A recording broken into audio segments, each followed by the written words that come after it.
Welcome to Raven Talk, the official podcast of the Raven Tribe. The Raven Tribe is a home for warriors on the path, and is dedicated to training warriors for the battlefield of life. Visit us on the web at theraventribe.com, where you can learn more information on membership, warrior training, as well as links to our official YouTube channel, Facebook group, apparel store, and our official bookstore, Marshall Books.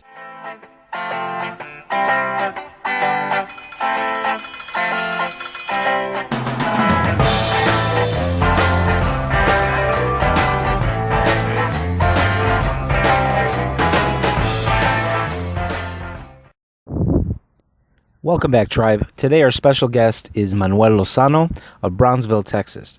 Mr. Lozano is a martial arts instructor, police defensive tactics instructor, and martial arts researcher. We are going to be looking today specifically at the martial arts culture of the Aztecs and of modern Mexico. Maestro Lozano, how are you today? I'm fine, Master Vargas. Thank you very much. Hanji, also thank you for having me on the program again. Great. Well, we're very happy to have you back. Your last episode was a hit, and a lot of people gave us a lot of great feedback on it. And I think that for those of you listening that missed it, we spoke with Maestro Lozano about Mil Máscaras, the famous luchador wrestler from Mexico, and discussed a modern Mexican martial art that the man imparted to Maestro Lozano. And that was just kind of scratching the surface as far as the culture in Mexico, and the martial culture, not only of modern Mexicans, but also of the Aztecs. Maestro Lozano, to briefly start off here, and I want to approach this interview in two parts and address the Aztec martial arts as a separate thing from the Mexican martial arts. And for the listener at home, can you kind of give a little bit of background as far as what time periods we're looking at in regards to each of these two categories? When I first started researching the ancient arts of Mexico, the historical books date back thousands of years.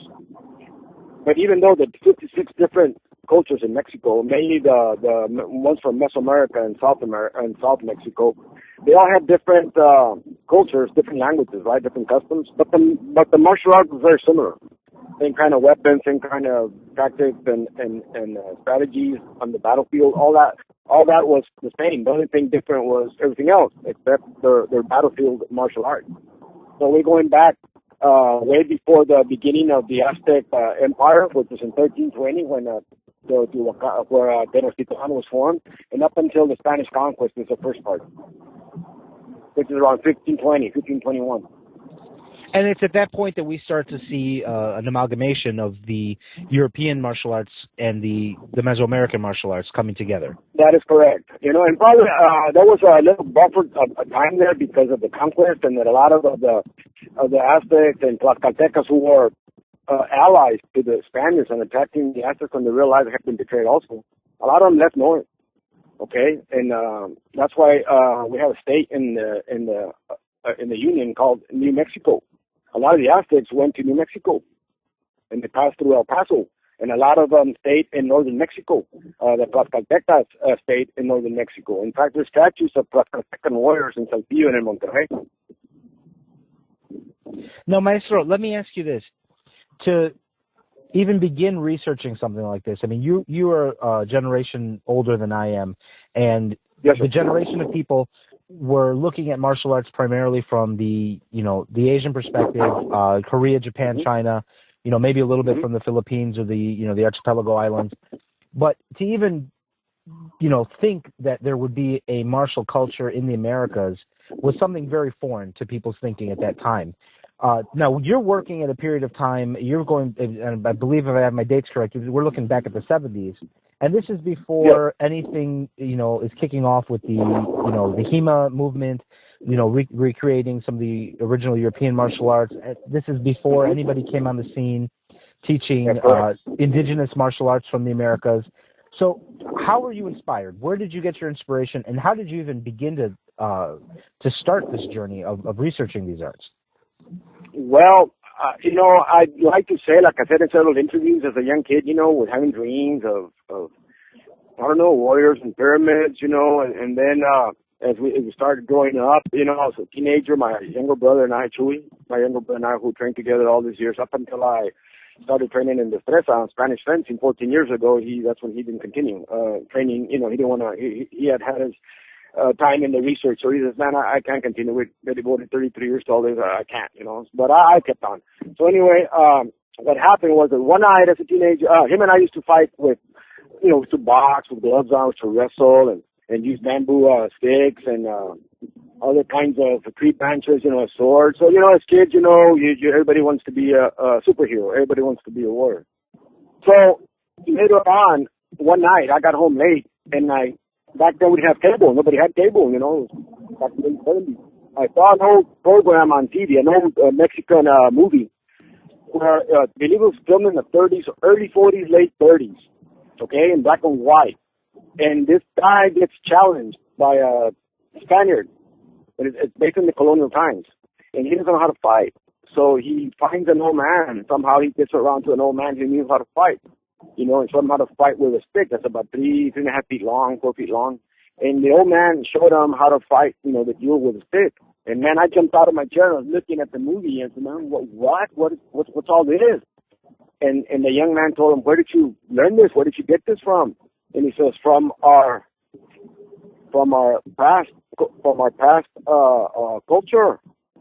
And he says, who? And he stood up with a weapon in his hand on his chest, and he looked up and looked real nice and strong like a statue from the Aztecas, from the Aztecs.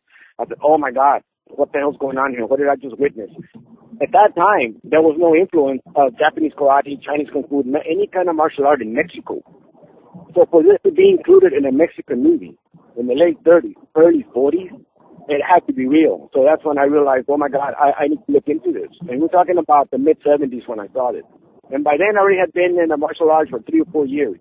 Studied Taekwondo, studied Hapkido with Maestro Kim, who helped NTF2 spread Kuk Sowan, he just got into the country to New Orleans, Louisiana.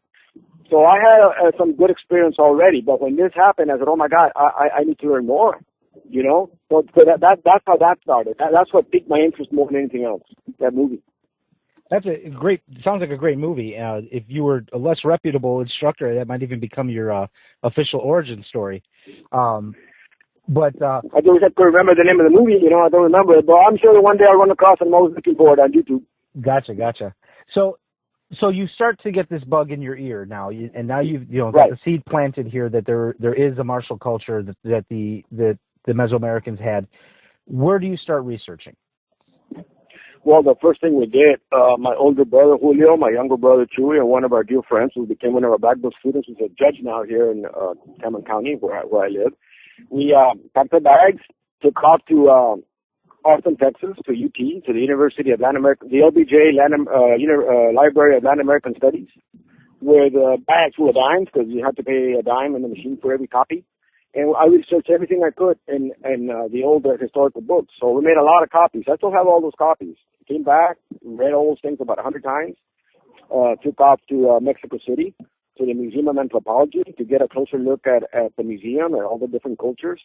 Bought more books over there, and then as fate would have it, you know, one of our trips down to Mexico, I wanted to go visit a place by the name of Malinalco.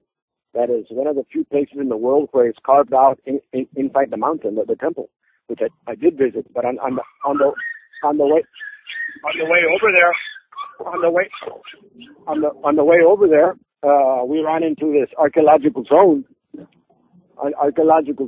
and I happened to meet the director of the archaeological zone, and he helped me. I spoke with him. There's a long story on that. I spoke with him, and he said, you know what, I'm going to go and help you. I believe you're sincere.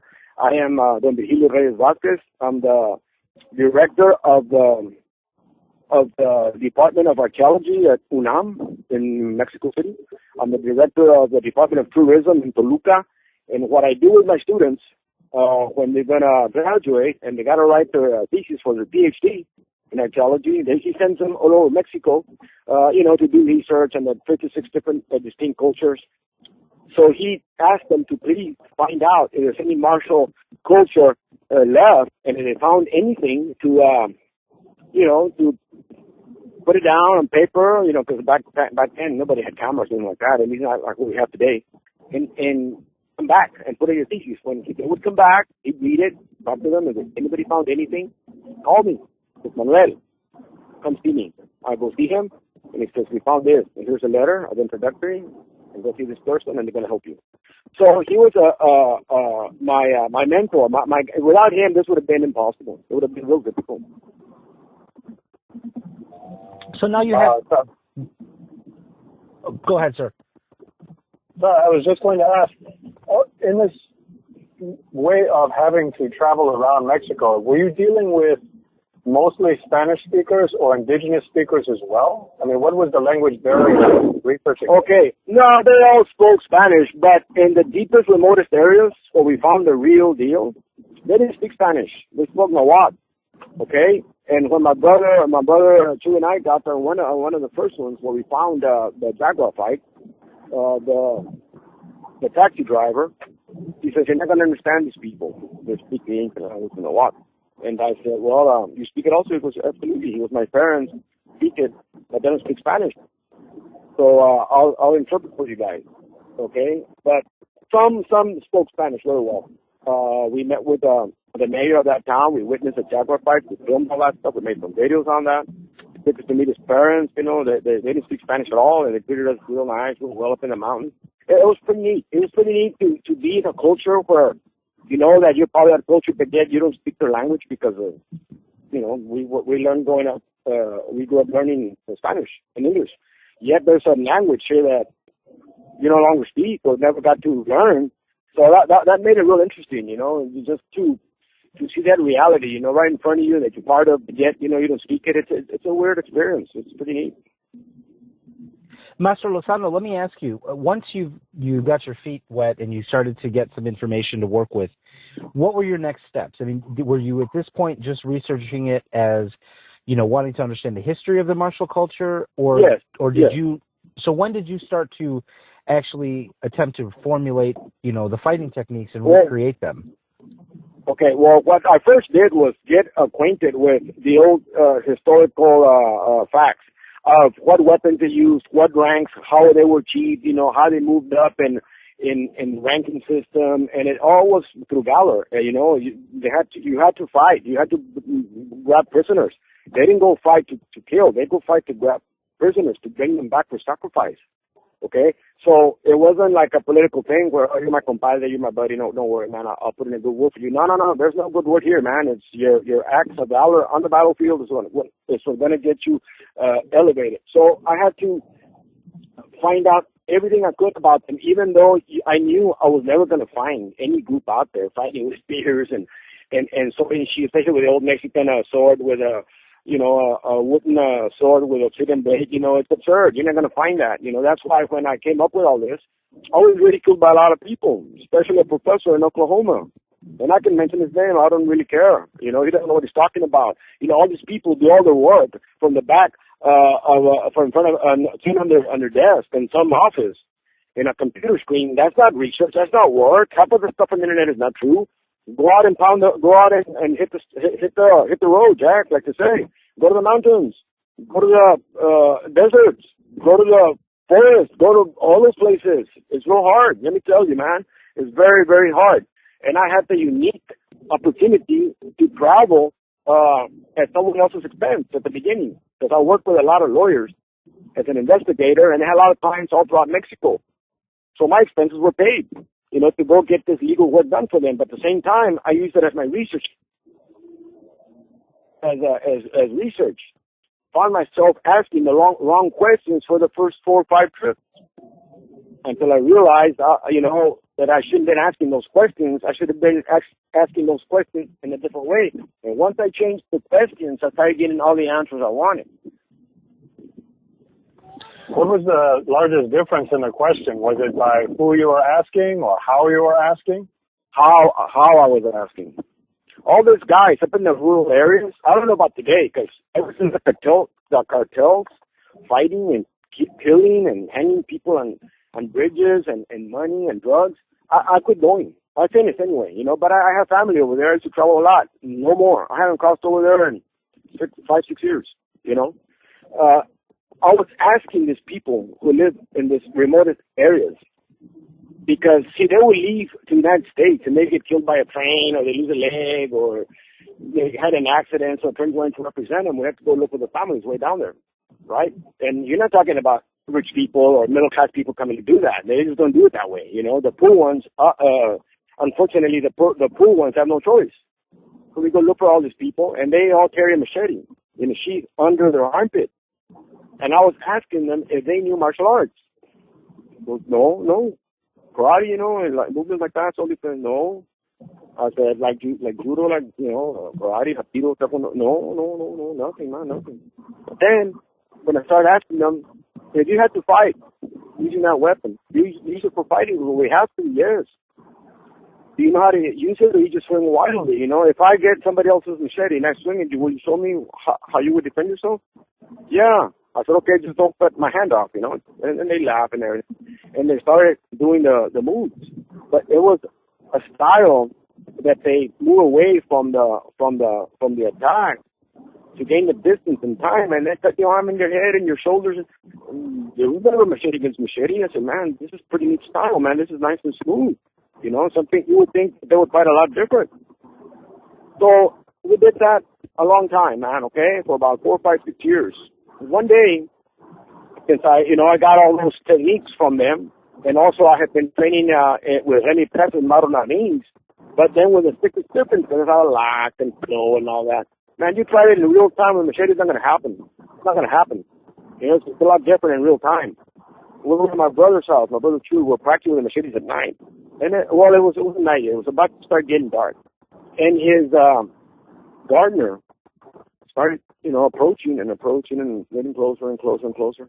And then when we finished the training, everybody left, and I saw that he looked about like 10 years older than me. And I'm talking like 20 years ago or more. He looked strong, man, you know, and I knew he wasn't illegal. So when Hansel started talking, you know, what's your name? No, Victor, you know. So I called him Don Victor. He was older than me. And I said, where are you from? He goes, Veracruz. Man, that's where I got most of the machete research from. I said, hey, you know how to use this? You saw a little bit? Said, really? When a little bit meant a lot to me. So he told me some of the stuff that he knew. So I started training with him here in my own town. So that was pretty neat, you know, pretty special. Up until, you know, the Border Patrol picked him up and deported him. But, you know, I've had the fortune of running into real good people, you know, and sometimes I wonder if I was meant for all this thing. Maestro Lozano, let me ask you, now that you've started to get some techniques, you're picking up things from people on your travels, does the research that you started working with, you know, the original interviews, Xeroxing the articles and reading the books, does that start to become a lot clearer to you now that you have some physical techniques and tactics to be able to put that into context with? Well, what we need to do is make sure that we don't confuse one with the other. The reason on the new art or the modern times, which is the knife, the machete, you know, there's one stick and for 2 sticks in particular and some wrestling, that still exists. And the only reason I used the ancient name was to honor the Aztecs. Everybody goes, wow, take it easy, man. You know, that was historical stuff. That was ancient stuff. It's good to read all about that. It inspires you, you know. It's good spirit there. But the real techniques that exist today are this ones, not the ancient one. You know, and this is how you get ridiculed, and this is why they say, nah, he's fake, he's nothing, he doesn't know what he's talking about. Well, fine, you say what you want, you know. There's only one way to prove it, right? No, only one way to prove it. Gotcha. Now, Maestro Martinez, the name that you chose, can you tell us, because there's some special significance to that name, can you explain to us a little bit about the name? You mean Martinez? No. I didn't understand the question, sir. Hello? Okay. Hello? Yes, sir. So my question is the name Yaomachtia has a lot of special significance. Can you explain that to us?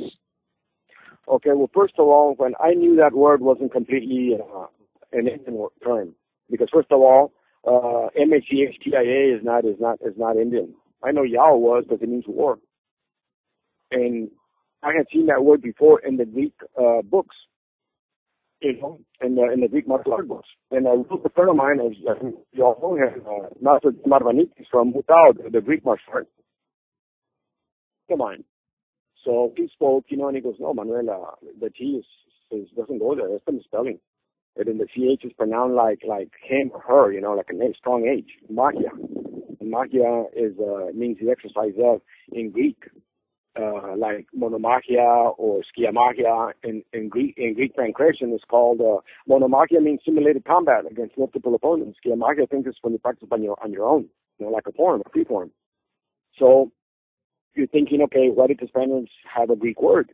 Well, prior to the destreza or the Spanish swordsmanship being formulated, established by Don Jerónimo de Carranza, the founder of the destreza, the arts in Spain were heavily influenced by pancreation.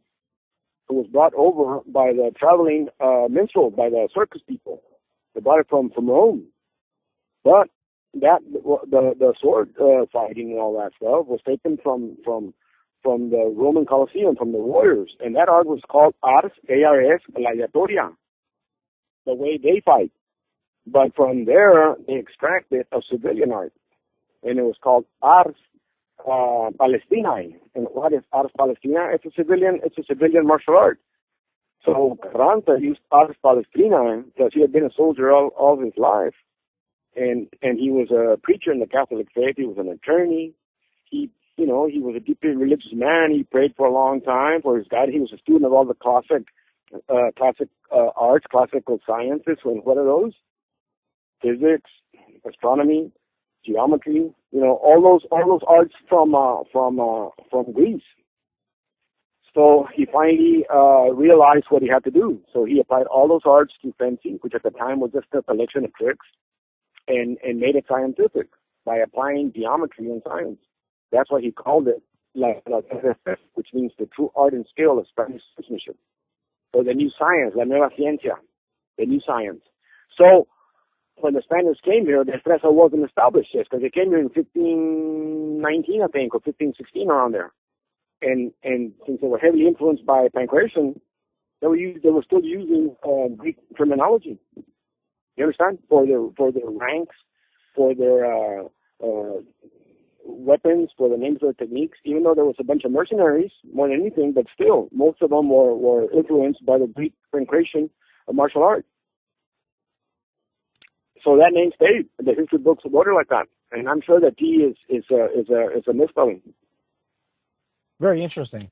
Now, Maestro, let me ask you this, because I've heard this term used in the HEMA community, and a lot of the people that I know in that community will, especially early on, they were doing research, they were finding, pictures of techniques in old manuals, trying to recreate it, but there was always that missing element of liveness that, and there was always something kind of lost in many cases. And I heard the term frog DNA, and kind of referring to that movie Jurassic Park, when they're trying to recreate the dinosaurs and they don't have a full DNA strand, and so they include that frog DNA. Did you have to use frog DNA to start to recreate some of this work? In the sense excuse me, what is that word again? Oh, frog DNA. So like in the movie Frog? Jurassic Park, yeah, like a frog. I didn't see it. Yeah, I don't know if you remember the movie Jurassic Park. They're trying to recreate the DNA of the dinosaurs, and they don't have everything they need, so they include some frog DNA into the DNA strand to create the final, DNA strand. And I've heard researchers use that term to kind of refer to, using modern martial arts as a reference to kind of help to understand the older martial arts that they can't see in a live manner. So you trained in several martial arts and several weapon-based martial arts. So did you find yourself drawing from that information, from like the modern arnis and from the kuksul, to be able to understand the Mexican martial arts? Oh, absolutely. Absolutely. Because listen, there are no pure arts. And anybody says that any art is pure, they're lying. If you research any martial art in the world, and they all were based on something else. They were all a combination of other arts. I train kuksuan. Kuksuan is called the Korean Royal Court martial art. Well, kuksu includes all the 31 different arts scattered around Korea. Okay, taekwondo is not taekwondo, it's from Japanese. So it includes that. Hapkido also included parts of Aikijutsu, and so no art is pure. Okay, modern Arnis quite advanced in this thing about hitting the arm and not the stick, because the stick was considered sacred. Well, he saw a die in art. He goes, nobody wants to get hit. People are quitting. We must change this. What's more sacred, the arm or the stick? The arm. Okay, well, let's not hit the arm anymore. Let's hit the stick. So no art is a pure art. It can be. If it's pure art, it's going to die one day. It has to be. It has to be influenced by others. You have to. If not, it's like you right now. You are putting your part in all this, okay? You're researching the different arts. You're interviewing a lot of people. You're learning a lot, and you have to take what you're learning and put it into what you are doing. Because if you're not contributing at all to the martial arts, then I believe we're wasting our time here. I have friends of mine that train Taekwondo or whatever art for 40 years. 40 years. They did the same thing for 40 years, and now they're retired. They didn't go anywhere. Why would they retire? And I'm just getting started. You understand? So there's a big difference in doing one thing all the rest of your life or combining it. You have to combine different things. You have to. It's like a good meal, and it has a lot of ingredients. And you put more of one, it'll taste a different way. Put less of that one, well, the other's going to taste that way. So, of course, I was influenced. Very much so. Yes, you have to. Because any art, if I would look only at the Aztec martial art, what they did, it's very limited. But then again, they fought in sheer numbers and smart strategies and tactics, of course. But one against one, I'm sure there were stronger arts. Now, sir, coming back a little bit to the Mesoamerican cultures, I'm very interested in understanding a little bit more about how the warrior culture was frameworked in their culture. You talked a little bit about the ranks and the different types of warriors, and I've read some of your articles, and I've seen reference to like the Jaguar warriors and the Eagle warriors. What do those things mean? Can you explain a little bit to us on how their military was structured? Oh my God, that's going to be a long answer. I'll try to keep it short. The arts, the ranks of the Jaguar and the Eagle came from the Toltecs, not from the Aztecs. The Aztecs claimed descendancy from the all-powerful Tolteca nation. Okay, they weren't the originators of the Eagle and Jaguar order. What they did was, in the Aztecs, they had two different schools. The Calmeca, which was the priestly temple, where all the sons of all the noble people went, and the highest ranking warriors. In other words, people that could afford everything. And they had their regular school for the sons of warriors, regular warriors, the Telpuscayi, and there was 20 of those scattered all over the Aztec capital, and only one Calmeca. But the top was the Eagle and Jaguar warriors. And at the very top, both schools, had the last two ranks. And from there, they would pick the best ones from both schools and give them one special rank, which was higher, the Tequiwa warrior. Okay? And their philosophy was that you had to be fast and seen like the Eagle and strong like the Jaguar, because they wanted you to have the speed to go catch the opponent and the power to beat them. So it was about physical conditioning. And it's like Mimafkara says. I asked all my teachers, what is the most important single element in the martial art? And everybody gave me a different answer. Why? According to their likes, according to their specialty. And then they told me the flow, Wally did the small circle theory, and so on. Everybody gave me different answers. Mimafkara said, comes in two answers. Number one, physical condition. If you get tired, man, you're mine. I'll do with you what I want. And you better have a lot of courage under that belt. So he said, it doesn't matter what you know. If you get tired, you're done. So the most important thing for them was to be in fantastic shape and to be real strong. So, but yet those ranks, the Eagle and the Jaguar warrior, they were highly respected. They were given all the benefits of the culture could offer. Anything they wanted. Now, what were the differences between the Eagle and the Jaguar? Was one more elevated than the other, or did they have different roles in the military? Well, some people claim that the Eagle was higher because they use it more in advertising. They use it more, as because he flies. The Jaguar doesn't fly. Yeah, but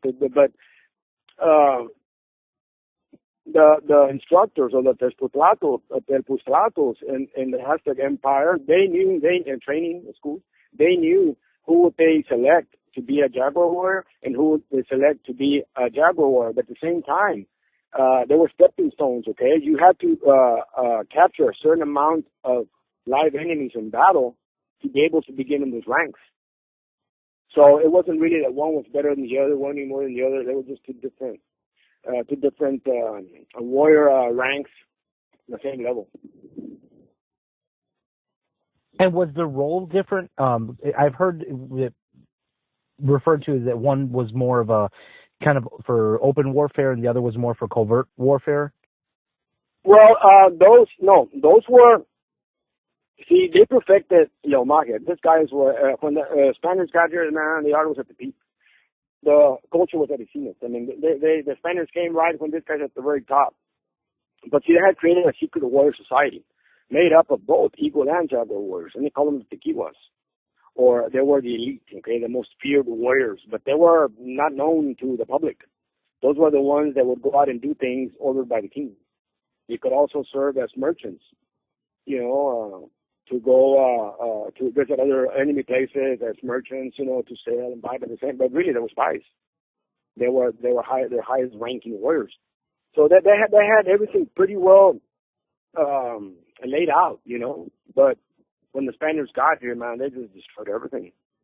But remember, they didn't so much beat them in battle. They beat them with the diseases they brought, with the philosophy they brought, The Aztecs fought to the end. Actually, the Spaniards got defeated one night, what they called La Noche Triste, the sad night. The Spaniards ran for their lives. The Aztecs chased them out of Tenochtitlan through the bridges they had. And I've been to Mexico City, exactly where that tree is, where Cortés sat down and cried. But there's been an argument as why was he crying? Because he got defeated, or because most of the gold that they were stealing sunk in the lake. So a lot of like to say that he was crying because he was a greedy man. Someone say, no, he lost his shoulders. Well, take your pick. Pick your poison, like they say, So, Maestro Lozano, let me ask you about the physical techniques that you've been able to compile over your decades of research. Is there, because you collected this over, very different, areas, amongst different people. I think a lot of people, tend to forget that Mexico is a very, very large country and very diverse as far as culturally, within the country itself. Is there commonality to all of the material that you picked up? Is it very distinct based on the region where you found it and where you learned it? Commonality, ever since after the conquest that people fled the central area, it was all commonality. Sure, they still speak their ancient language, like in the Philippines, and they speak their different dialogues in the different islands, but they all have a national language. But over here, there's very few places still left that I know for a fact. Back then, I don't know about today, I'm sure there is, where they speak their ancient dialect, but they also know Spanish. But the techniques, yeah, they're pretty common, They now know, there's a lot of technology. Everybody has technology, so everything is changing, The knife techniques, for example. The knife techniques, man, wow, these guys are awesome. And I'm not talking about warriors back then with a feather in their hair. I'm talking about, modern Mexicans, and I'm talking, say, 100 years ago, between 100 years ago and 75 years ago, between the 20s, 30s, 40s, 50s, Mexico had great knife fighters. And they used to have public knife fights in the bull rings, competitions. And there's people would come from all over the world to fight.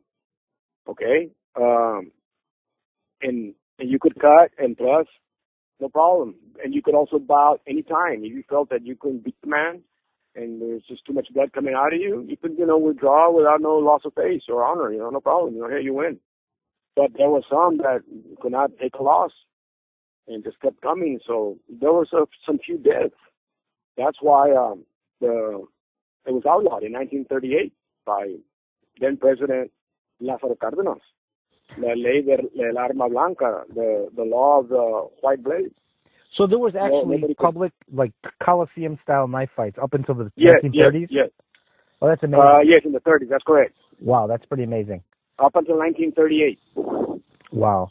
Now, the art that these men were using, has this been, to your knowledge, has it been preserved in any one particular place, or is it still the kind of thing you have to hunt down and track down? No, not really, because since everybody would go, show up from different parts of the country, everybody would fight. Everybody gets, look, when you see other people train or fight or whatever, as if you're experienced, you can pick up something new. Oh, wow, that looks good. I can do that. I can probably do it better. It's like if you have no experience, and it's like this happens in the martial art world and in the fencing world. Okay, they pick up an old man. Oh hell, I can do this, man. Let me try. That's not going to be any good, man. You're going to get in trouble. The book is only good after you have learned the fundamentals and some good stuff from a real, authentic master who learned it, in line from somebody else and so on. Would you agree with that? Yes, absolutely, absolutely. You can only learn so much from a book. That's right. So the techniques got spread around, but a lot of people didn't obey the law. So fights still continued, risking them going to prison. Okay? But the best one at the time, he was a true Mexican patriot. He was, okay, I will respect my president, the law, my country. No more fighting. And he was untouched. He went over 50 fights untouched. And what was the name of this gentleman? Jose Gomez. Jose Gomez. Okay.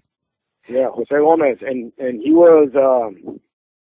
When I collected the most that I could on the knife, I'm the one that coined the term that I'm not going to reveal today, because next week there'll be people saying, "Oh, I studied that too in Mexico," like they said, like others have said before on Yaomachtia, which is a bull. Okay. When my brother decided to put an ad in the early '80s on the Aztec martial arts, I said, "Don't do it, not yet." But my brother, being he is, he's a little different from me, Well, we're both headstrong, but sometimes you can't control your brother, man. And you put it anyway. Well, years later, now there's all of a sudden, now there's a bunch of native arts out there, and Apache this, and Apache that, and Comanche this, and this and that. Hey, boom. I researched all that, didn't find nothing here in the United States. But if they say they did, okay, fine. Maybe I missed something. If they found it, that's fantastic.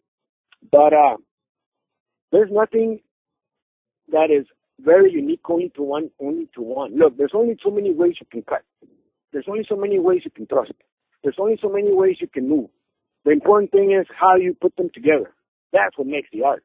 And over here in the northern American tribes, courage. They have so much courage. Sometimes so much courage will give you the art. Would you agree with that? Yes, I do. And if you got a lot of courage. Absolutely. Yeah, you have a lot of courage. Okay, well, I can cut this way, and if he comes, I can cut that way. It's like me, Mascaras. I told him, hey, tell me about this Chilac part. Is it really Mexican? Of course. Well, Lucha Libre is Mexico. It's from us. Nobody brought this to us. I said, well, then how did this art of breaking bones and turning muscles, where does this come from? It was Manuel. Some techniques have been handed down, but those of us who are dedicated to this 100%, we use our laboratory. And I didn't know what he meant by laboratory until he explained. It's the ring. Your laboratory, my laboratory is our schools. And our dummies are our students. We experiment with them. We get better. The better we make our students, the better we're going to get. So she goes, well, that's how a lot of techniques come about. Okay? It's called creativity. You must be creative with what you know. If you're not contributing anything to the growth of what you're doing, there's a problem here, man. You're not going to go too far. Remember, I forgot to mention last week on our interview that Mi Máscaras is also called not just the man of 1,000 masks, but the man of 1,000 moves. He knows all the moves. Same thing. You grab that knife, you grab that machete, you better understand movement, and you better know how to move, and you better understand all the lines of cutting, and all the different parries, and all the different cuts or thrusts that originate from each parry, so the play can continue in a fluid motion.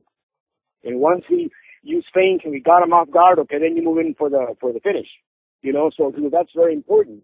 That has to be given more attention than anything else. If not, you have no art. If not, you're a robot. You don't want to be a robot. So Mi Máscaras, very, very smart man. He helped me with all this. He's a Mexican martial arts historian himself. So we would have some real long, lengthy discussions and get up and get in the laboratory and go work it out. He loves all this stuff. So I don't know if I have kind of answered your question there. Yes, sir, absolutely. And before, not to get too far off topic, but I want to actually thank your brother for taking that ad out, because if it wasn't for that ad, I don't think I'd be speaking to you today. I don't know if I ever told you, but I was a kid. I mean, I was probably like 11, 12 years old, and I saw that ad, in the back of a martial arts magazine. And, sure, one of the Bible magazines. Yeah, and funny enough, for years, I lost track of the magazine, but I always remembered it, and for years I thought that the art was called Lozano, because I remember seeing I remember seeing the family name there, and that it really was like a seed planted in my head, and it got me thinking, there's a world outside of Korea, Japan, China, as far as martial arts. And my journey was very different, but your work and just the fact that your brother put that ad out and the 12-year-old kid saw that ad, that was enough. And I've been lucky to train in a lot of things I wouldn't have if not for seeing that ad. Well, you're so welcome. And this is what makes everything worthwhile. Here you are, you saw this ad, and here we're talking many years later. Pretty neat, That's what I'm telling you. This is what it's about. You have to contribute. If I inspired one person, I did my job as a martial artist. I had a lot of calls from all over the country, and everybody sharing everything that, they could share with me. I have letters. I got them in a box. Awesome letters. But at the same time, you have a bunch of jerks out there criticizing your work, telling you all kinds of stuff that I know that they never left their desk, their basement, or wherever the hell they're at, making up this stupid stories, making this weird excuses. You can tell that they're not martial artists, because people are out there just to put you down, just to or take credit for your work. The word Yaomachtia that I found. Okay, and it's in history books, México a través de los siglos. There's several chapters just on their martial arts. And when I saw that word in there back in the late 70s, I freaked out, man. I said, oh my God, they did have a martial art. I knew it, And it was such a fantastic feeling knowing that, oh my God, I got to go out and do this, So my brother and I said, let's get started, But when we finished the research, I told them, you know what, we are missing a big part here. It was what? He put something in his head and looked at me like, well, what are you talking about? We're done. But no, we're not. He goes, what do we need? The other side. He goes, what other side? I said, our culture. We need the Spanish fencing. He goes, oh my God, no way. He goes, you know what? You do it. I ain't going to do it. So by destiny or karma again, like with Benjilio Reyes Vasquez, the Mexican martial art, I ran into Ramon Martinez. And I've been a student ever since, with a saber, the northern Italian saber system taught me first, then the Spanish, and the rapier and dagger, it was fantastic. And the man really knows his art, because he has a very strong background in classical fencing. It was easy for him to put the destreza back together because it kind of disappeared over 100 years ago because of the advent of the Olympics, and Spain lost its world dominant state. In the world stage, they lost their dominant power. France became, more powerful, and it just started going down. The culture, but the art is back. And there's a lot of people out there that are trying to put the destreza back. You don't have to put the destreza back; it's back already, man. Go to the master. That's why they say in Spanish, hay que acercarnos al árbol que da sombra. You must get near the tree that gets shade. I'm not here to grow with anybody. People tell me, hey, we'll grow with you. No, I'm going to grow with you, man. I'm going to work with a guy that has the money already. I ain't got time to grow with you, man. I'm older than you. We need to be humble and put our pride aside and go get instruction from the one that has it. Even though sometimes, we don't agree with a lot of things with them. It's okay. That's what it's about. Disagreeing is healthy. Inspires more research. That inspires more work, more contribution. You understand? No, absolutely. Now, Maestro Lozano, for the audience listening, I'm sure everybody's kind of curious now. They want to see what is it that Maestro Lozano's found, what is it that he put together, and luckily, you've put a lot of this to video. You put it into manual format. What is available for training resources for people if they want to explore this martial culture? Okay, that book that I have and those DVDs, there are 8 DVDs. 5 are all the techniques that are in the book, and the other 3 DVDs are just extra stuff, behind the scenes stuff and bloopers and all kinds of stuff. It's good, but that was back in the mid '90s. But the techniques still were very good. The filming is not that good because the guys that did it, we didn't have high definition back then, and sometimes it would cut off a bit of my foot in one of the corners, of the filming, or my head a little bit. But the integrity of the techniques are there. You can see, the technique. But that was in 94, 95. How many years ago? Almost, 20 years ago? 21 years ago? 22 years ago? Well, the technique's a lot better today. I haven't filmed new stuff in quite a while. But there's knife techniques in there. There's machete techniques in there. There's the cachiporrazo techniques in there, which is a medium staff. All I did was add the kicks. There were very few kicks in that art. I added some more, and I added a couple of throws in there. Why? Because I learned how to kick very good in the Korean martial arts, and I learned all the good throws and kuksu, because there's so many techniques there, and it just makes the art a little bit rounder, a little bit smoother, a bit faster, So you have to contribute. You can't leave it like it is, because if you don't do it, let me tell you something, man.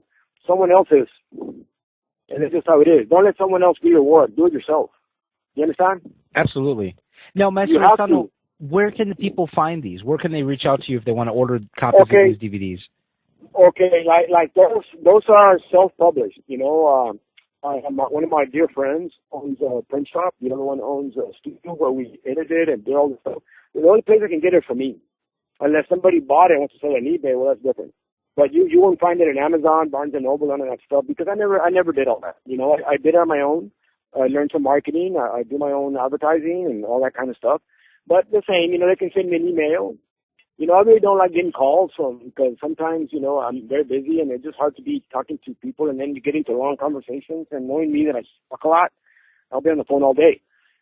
It's better if they send me an email, Manuel Lozano at rocketmail.com, and I'll send them all the information they need. Or they can find me on Facebook. Excellent.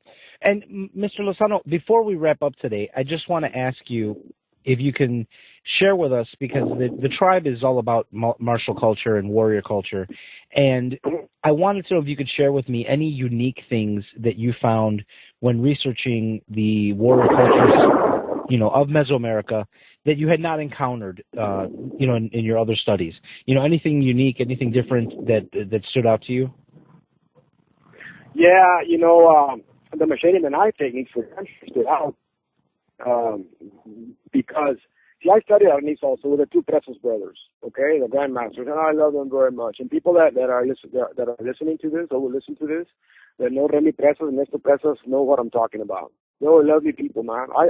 I went to the Philippines. I slept in their house where they grew up in. In fact, when I walked into their house, I saw a picture of his parents, and I asked, who are these people? And Lolita, their oldest daughter that gave up her life to bring up the children because no more father, no more mother. She told me, Manuel, that's my father, Jose Bonco Presas. And I said, oh my God. She goes, what's the matter? I said, he is the spit image of my maternal grandfather, my mom's dad, Francisco Plata Montañez. I said, they look the same. Could it be my grandfather lived two lives? Looked just like him. It was fantastic. But anyway, when having studied with Remy and Ernesto, Remy was more of a warrior. Ernesto was more of a teacher. Okay, and Moto was with the stick techniques, and Ernesto said this can be applied to the bolo. Well, yeah, I don't want to say no, because I don't like going against my teachers and going against all their followers. But some of these techniques, Master Vargas, are a little hard to apply in real time. It's very easy to look real good with anything you do if you have a willing partner. When you have an unwilling partner, that's where the test lies. You better know what you're doing. You better understand movement and time. You better know about feints and double feints. All these things. And not, you're going to have a problem. So the techniques, yeah, they should be different a lot. Why? Because these guys fight with them. They didn't train with them to fight. They just fought with them. So there's a big difference in pulling it out to fight and pulling it out to practice. You understand? So, yes. the moves are a little bit different. Sure they are. Sure they are. You know, but there's a lot of similarities. I mean, there's only so many ways you can cut and thrust. Look, it's like in La Scherma Italiana, Italian fencing. They have different thrusts. Squalabrato, Mandriti, and all this stuff. Okay, fine. In fifth or in third or in middle guard or in fourth, you know, where the palm is up, palm is inside, palm is down, palm is out, you know, all this stuff. Okay, fine. I understand all that. In Destreza, they have those too. But they don't tell you the thrust in what to, there's only 3 ways to do a thrust. Or from where they go. From atajo, from the engagement, when we engage, as soon as you engage, boom, do a thrust. Okay, that's from atajo. Where these are the gifts, you just slide yours over his. The second one is from subjection. You attack me with a circular cut, either to my front or my side, and as soon as I parry and I thrust you, that's from subjection. Your blade is subjected. It's not going nowhere. I'm not worried about what you might do to me. I know that it's under my, I know that I parry and I'm thrusting you. You can't get it out. By the time you get it out, you'll be thrusted on. Unless you move your body out of the way. Slight movement of the sword, you know, that's separate. And then the last one is a loose thrust, the causa libre, where the blades are not engaged. We don't worry about, okay, so I thrust in fifth, or I thrust in third, or fourth. No, you thrust from one of those 3 dispositions. So the art is easier to learn. Do you understand me? Same thing here. It's the same thing here. It's the same thing here. You want to disarm one of the guys with a machete? Well, you need to manipulate that wrist and know which are the 5 different positions of the wrist. You can take his arm away right away. Same thing with a knife. There's ways to lock it and take and take his knife away and get him back with both knives. So there's been a lot added to what I found to make it a little bit stronger, a little bit smoother. Anything that is too flashy, not good, out. You don't need it. Because, man, it's reality based. You know, this is not a flashy art. It's not one of those arts to look pretty, look good. No. I ain't got time to look good. You know, you see videos and guys playing around with knives and all these locks. And hey, the knife has 2 purposes: to cut and thrust. Why are you playing around with it? Why are you trying to put, do all kinds of locks? If that's the case, throw a knife down and do judo, jiu-jitsu. Do you agree with that? Yeah, definitely. There is definitely a lot that needs to be looked at when you're looking at functionality and what you can do for fighting and what you can do for training. Absolutely. Look at Bruce Lee in his movies. Not a lot of lock combinations. The guy came, boom, one kick in, went down, and hit. Why? That's the reality of it. He even fought against not doing long combinations. What for? To make the Kung Fu movie look good? No. He said that it's going to look good when I knock him out with one hit. And that and simple is beautiful. So you have to keep your knife art, your machete art, your stick, any art, simple and quick. We're going to have problems. You know, we need to preserve our energy because you don't know who's coming up next after that. You know, I hope I have answered some of your questions and shed a bit of light.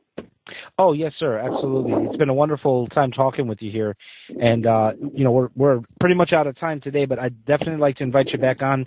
And I think next time, if you're willing, I think we'd love to talk about the Spanish destreza and talk a little bit about that's another interesting topic, man, that there's so much to talk about in that one.